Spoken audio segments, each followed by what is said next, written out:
مهندس مصطفى عطية مدير المكتب الإداري للإخوان المسلمين بالفيوم. نسمع من حضرتك تعليق على الأحداث الاتحادية النهاردة. بسم الله الرحمن الرحيم، والحمد لله والصلاة والسلام على رسول الله صلى الله عليه وسلم.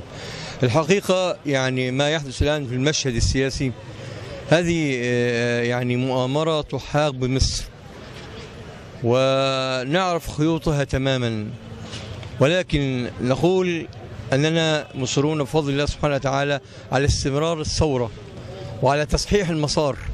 هناك قوى الآن خارجية، هناك تحديات عالمية وإقليمية وداخلية. هذه التحديات ضد المشروع الإسلامي، ضد المشروع، ونحن نفهم هذا التحدي الكبير ونعمل له. وعلى الشعب المصري أن يفهم أن التحدي الأكبر الآن للمشروع الإسلامي كل يوم يزداد التحدي، ولابد أن نقف جميعا لنهضة مصر.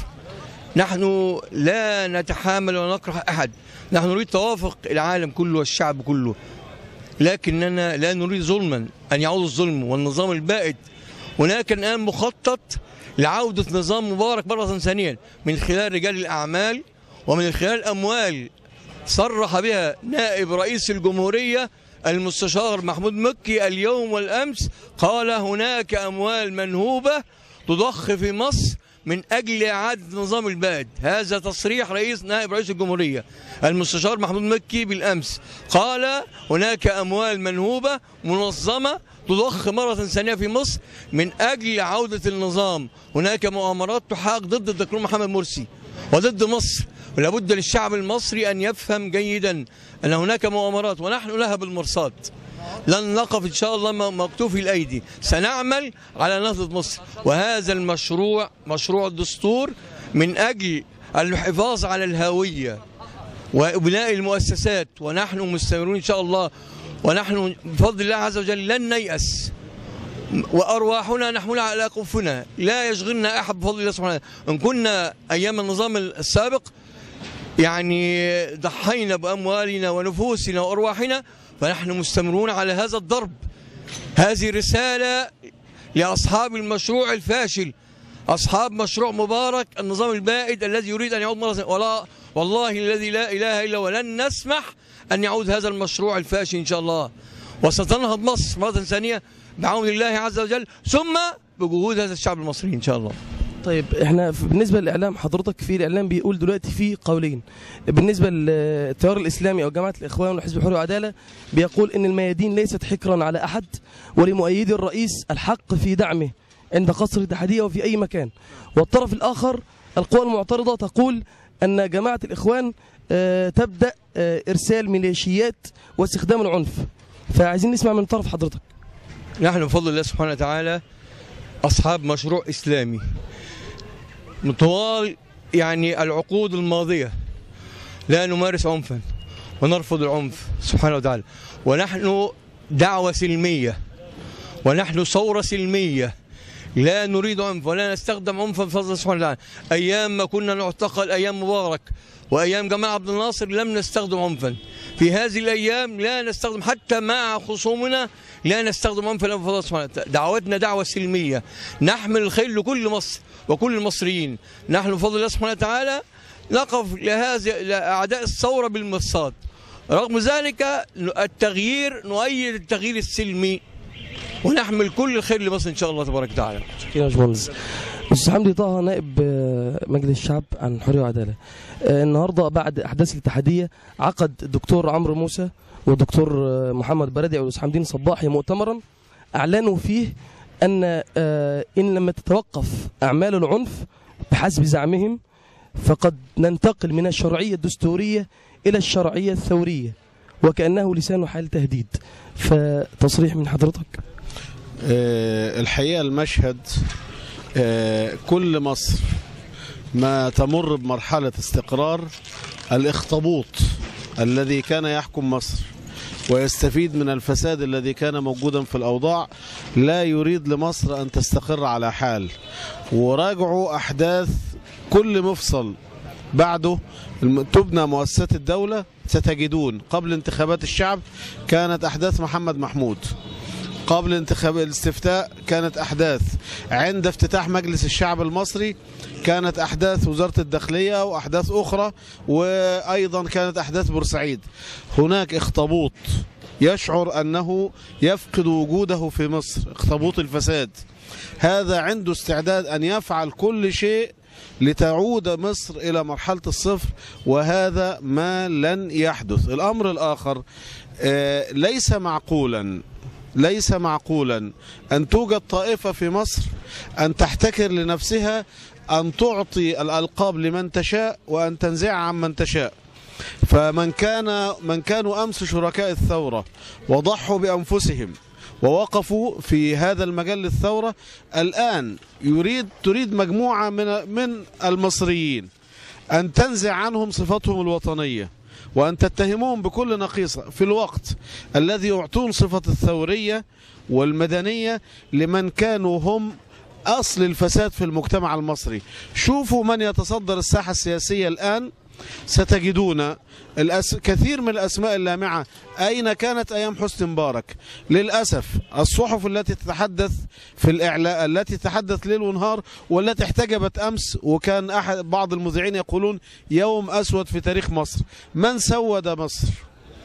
هل أصبح بين يوم وليلة رجال الأعمال الذين اغتنوا في أيام النظام البائد وامتلكوا المليارات، وهذا ما صرح به نائب رئيس الجمهورية، هؤلاء أصحاب المال الفاسد أصبحوا الآن بفضل الليبراليين الموجودين في التحرير، بفضل الثوريين الموجودين في التحرير، أصبح رجال الأعمال هم قادة الثورة، أصبحوا قادة الثورة. من يملك كل وسائل الإعلام الخاصة الآن أكثرها، من يملك أكثر القنوات الفضائية اليوم، أليسوا هم رجال الأعمال؟ من يحرك النار تحت أديم الشعب المصري الآن؟ ثم أليست الديمقراطية أن يحتكم الناس، أن يحتكم إلى رأي الناس، أو أن تأتي مجموعة من الناس وتقول نحن الشعب؟ إنهم يحتقرون الشعب المصري. إذا الشعب المصري خالفهم الرأي قالوا الشعب المصري ماشي بالزيت والسكر، وإذا الشعب المصري خالفهم الرأي عندهم استعداد يقولوا الشعب المصري لا يفهم شيء، وإذا الشعب المصري خالفهم الرأي عندهم استعداد أن يلبسوا 1000 لون وأن يغيروا جلودهم 1000 مرة. لكننا نصمم على أن حق التعبير عن الرأي بالطرق السلمية مكفول، وإننا نقول لإخواننا من السياسيين الذين يعني يتصدرون المشهد السياسي اليوم، احرصوا على مصر. الخلاف في الرأي ينبغي أن يكون خلافا سلميا، أن يكون خلافا يحتكم فيه إلى الوسائل السلمية. أهم ما ميز ثورتنا هو أنها ثورة سلمية قابلت بطش مبارك بالنكتة.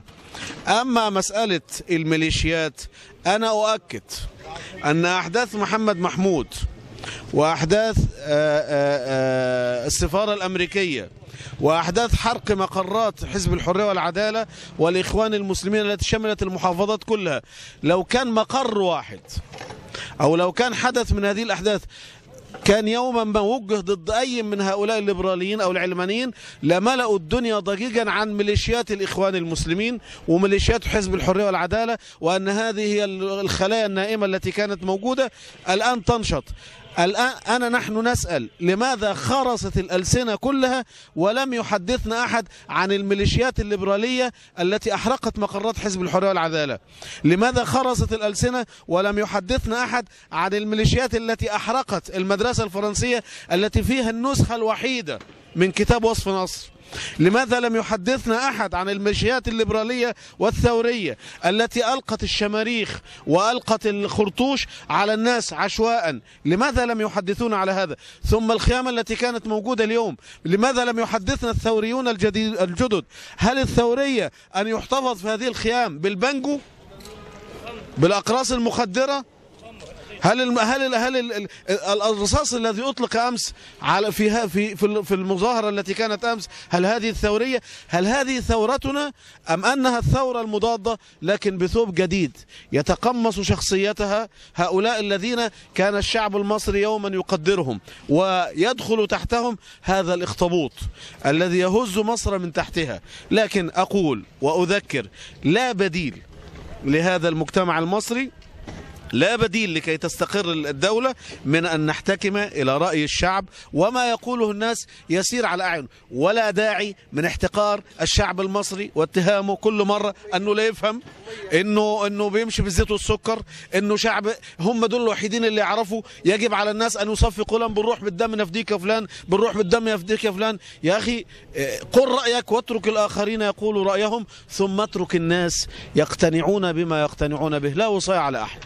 سؤال ختامي يا باشمهندس حمدي، على هامش مؤتمر اعرف دستورك الذي اقامه حزب الحريه والعداله اليوم لتوعيه الناس بمشروع الدستور الجديد، ما يقال عن ان مشروع الدستور الجديد هو غير شرعي منتج ومنتج، ماذا نقول؟ دي فزلكه. هذا الدستور هذا المشروع الذي خرج وفق إعلان دستوري استفتي عليه الشعب المصري كامل.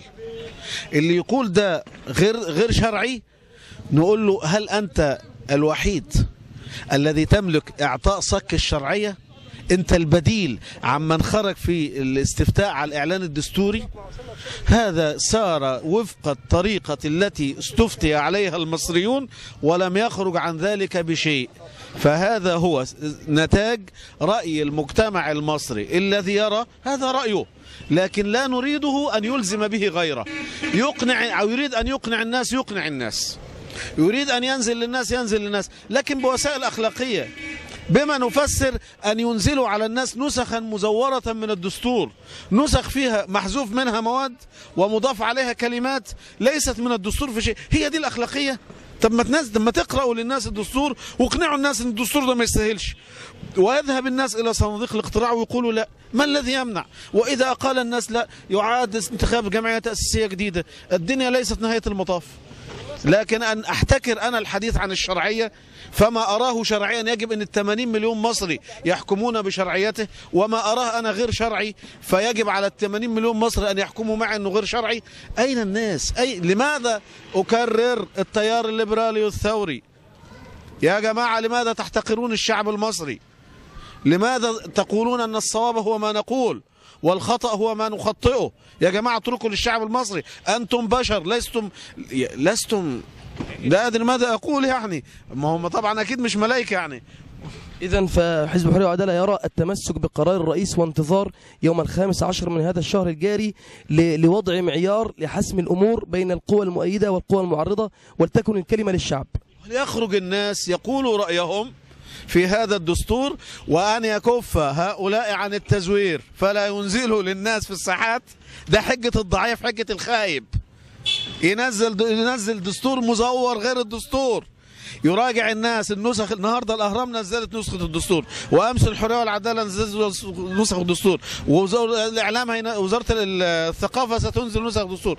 يحرص الناس أن يقرأوا الدستور، والخايبين دول يقنعوا الناس، يطلعوا لهم إحنا معترضين على دي، ويكونوا صراحة مع الناس ويقروا للناس. النهارده الدكتور البلتاجي لم يخاطب عواطف، قرأ مما قرأ. يجلس هؤلاء ويقرؤون على الناس وبصدق، وليحكم الناس فيما يريدون. شكرا يا أستاذ حمدي، شكرا.